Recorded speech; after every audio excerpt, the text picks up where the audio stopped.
Hi, my name's Callum. And we're about to light this rocket engine.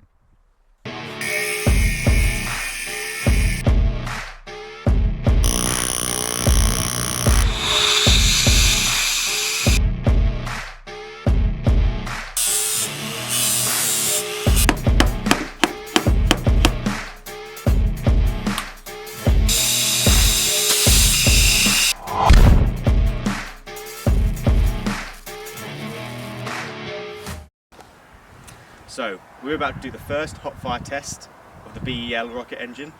But before that, to get to this point, we had to build the rocket engine, which you can see in my last video, and then we had to fix all the problems that we had in the cold fire test, which you'll see in this video. And hopefully, by the end, you'll see it set on fire.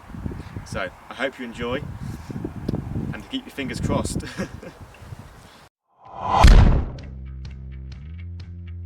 So, in the last video, our main issue was the valves.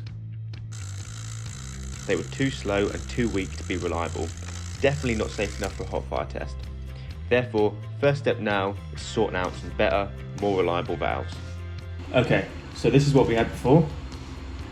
12 volts, crappy little motors and spaghetti station.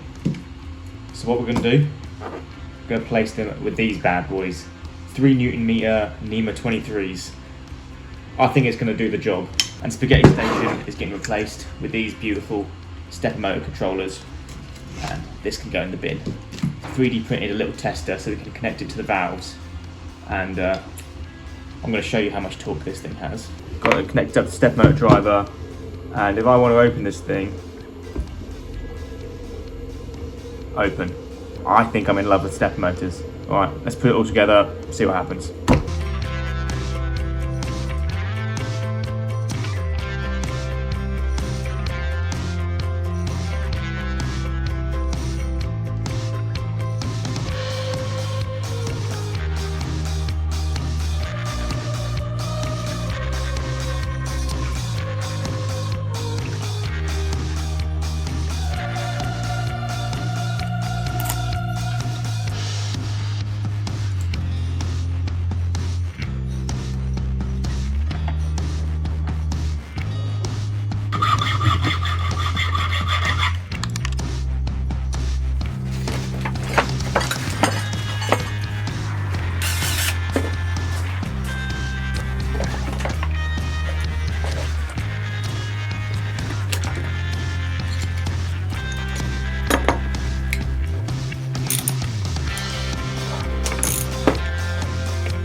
But nothing is ever that easy.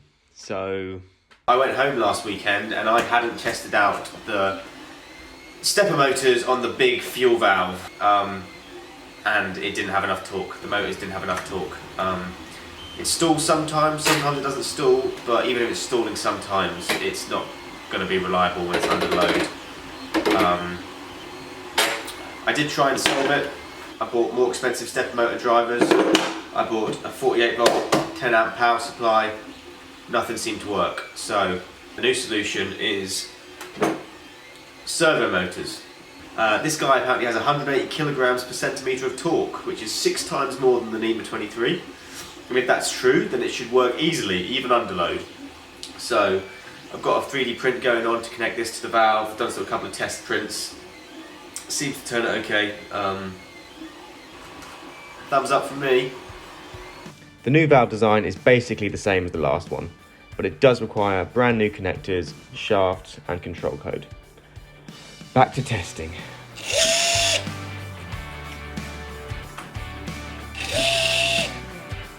promising for now. This is promising.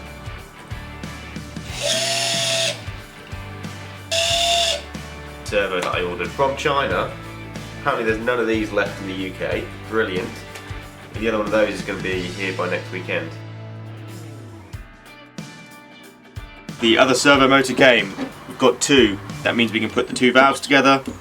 The two valves go together the same way the last ones did, with a connector that goes over the two shafts with a grub screw in.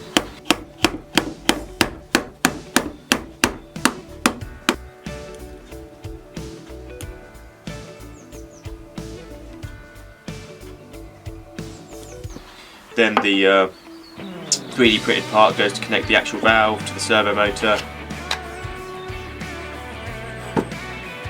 And then the valve goes in and gets bolted in. And that's it. Simple, easy peasy.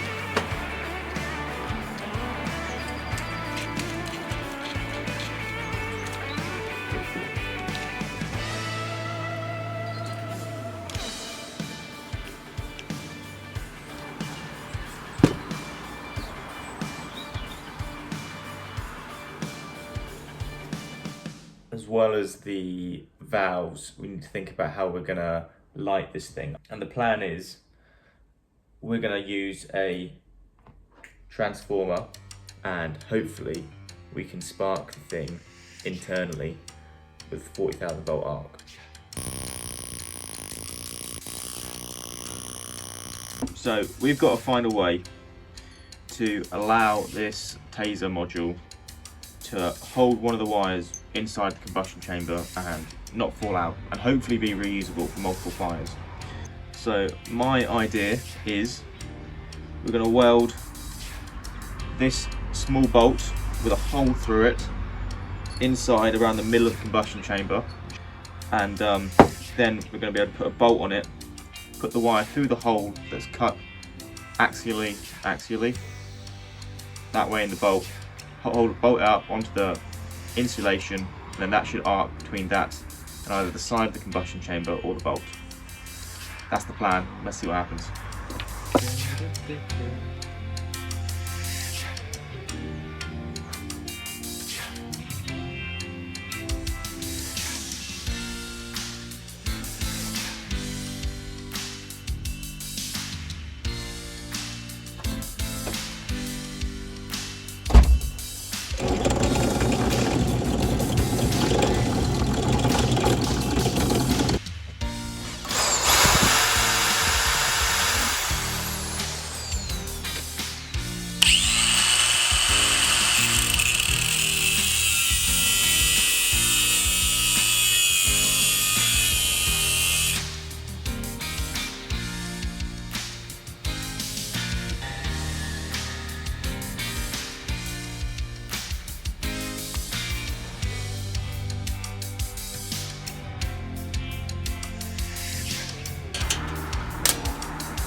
So I'm just going to talk through the injector plate so it's all understood.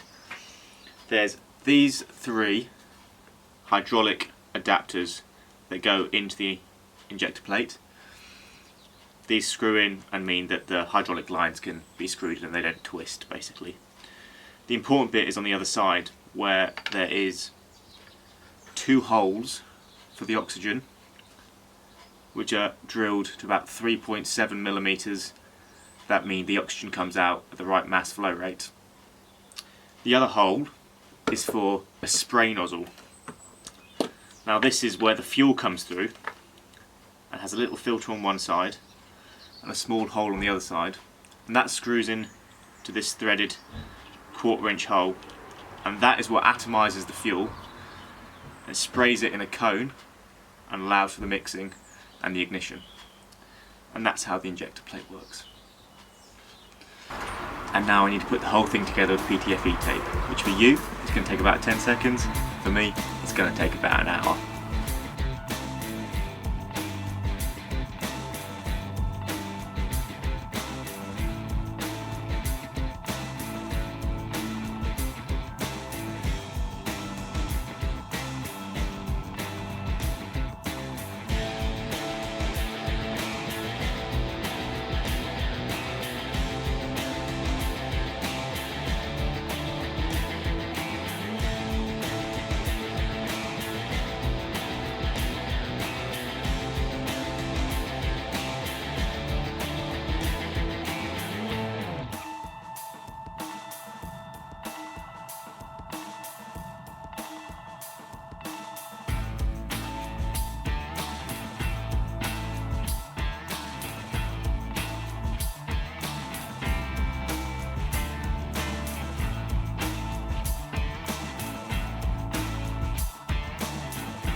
Time passes low when I'm not here.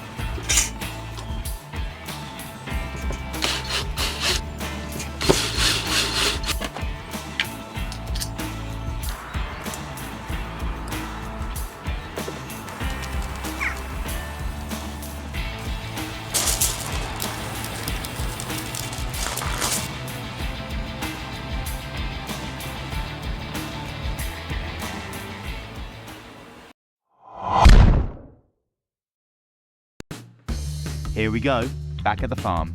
Time to test out whether this rocket engine will survive its baptism of fire. First things first, got to get it all set up, plumbed, and do an initial cold fire to test everything out.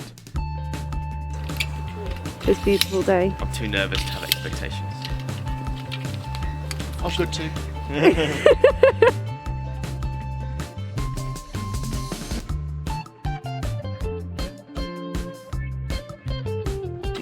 Why did you put it onto like a board? So it looks cool, like Sexy exactly. That's beast. exactly why I did it. Yes, but I'm not ashamed to say that. Click, click. I'm very lucky to have my family and girlfriend help me out. It's a tight schedule and they plumbed, taped and bolted everything together tediously while I worked on the electrics. Thanks again guys. PTF here. Thread.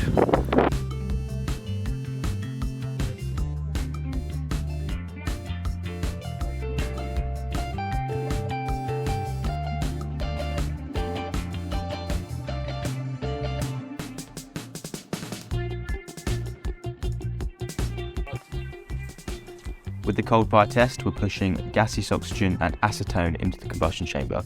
This will check the valves, this will check for any leaks and clean any oil or dirt in the propellant lines. Nitrogen at 20 bar. It's gonna be noisy.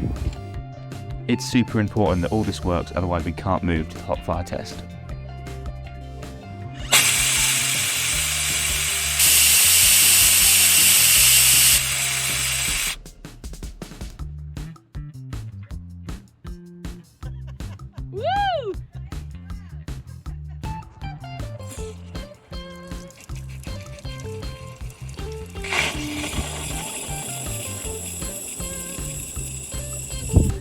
That's really good news. That means that the injector isn't got anything in it and all the fuel came out. That's really good news.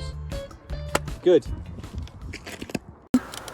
Very good. That was a very successful valve cold fire test. So yeah, I'm happy with that. For the hot fire test, we need to set up the ignition system in the chamber and get it triggering from a relay at the base station. Okay, no spark from that fire. Smoke from that fire.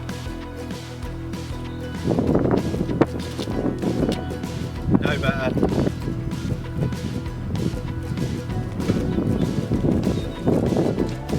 Yep, and one more time. Stop. Happy? Yep, it's small.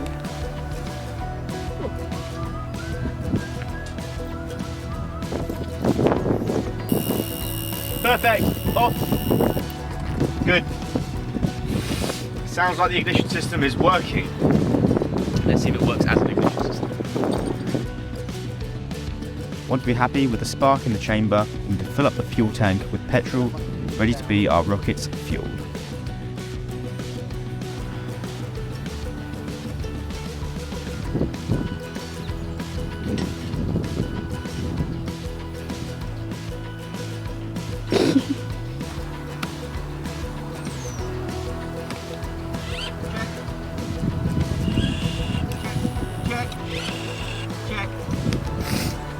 Yes! And that's a successful final valve test. Let's go. Okay, so here's the setup for the hot fire test. We've got a tank of oxygen that feeds into the oxygen valve. The oxygen valve goes into a splitter and goes into the combustion chamber. The fuel side, we've got a tank of nitrogen that's coming through the fuel valve. The fuel valve opens, pressurizes this tank that's half full of petrol. The fuel then comes out of that through a valve, through an injector and into the combustion chamber. For the ignition system, we have a 40,000 volt transformer that is sparking inside the combustion chamber. This is going to be the first hot fire test. Keep your fingers crossed. Hopefully it works.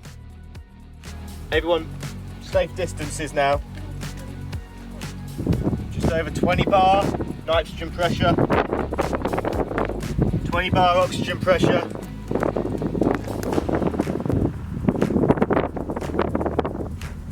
Fuel check valve opening. Running. You'd be behind the wall. Right, we go. Going.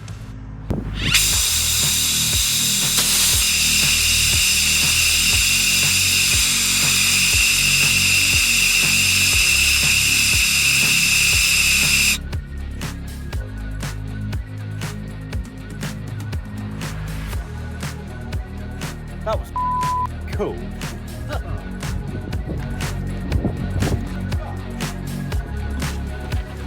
Turn that off.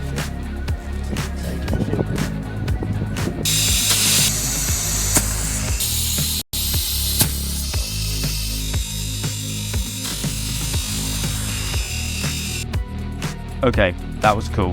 We got fuel ignition. I want something bigger and louder. We're doing it again with a bigger spark, different propellant timing. This should be a good one. Running a bit bar.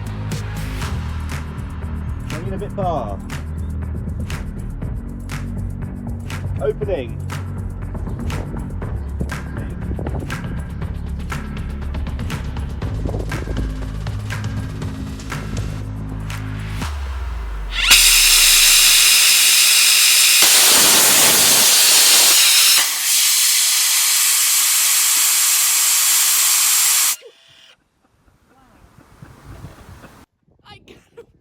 Yes!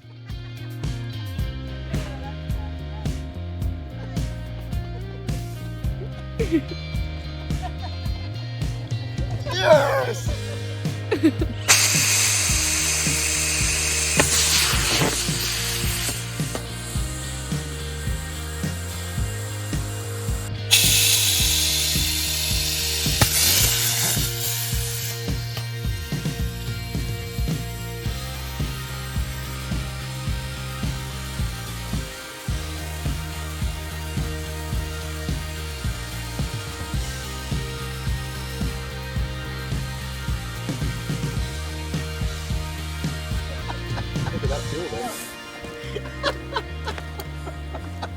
Look at those oxygen lines. About 300 bar these valves are rated to. 300 bar. Those pipes, you mean? Yep. And my rocket engine survived it. Look at the rocket engine, it's blue because it got so hot. I'm shaking. Yeah, that blows up road. Are you all standing in line? I'll just take a picture of you now. Can I just have a sec?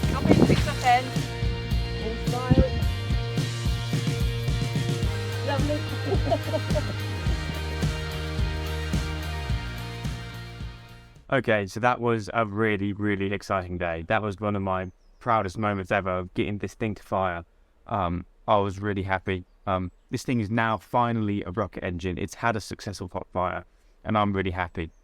And there's no way we're stopping here. No way. I've got so many ideas about this thing. We're thinking thrust testing, thrust vectoring, getting rid of the stationary stand, and there's problems to fix as well. I mean, we've got to get some check valves on here. We've got to sort out the oxygen lines.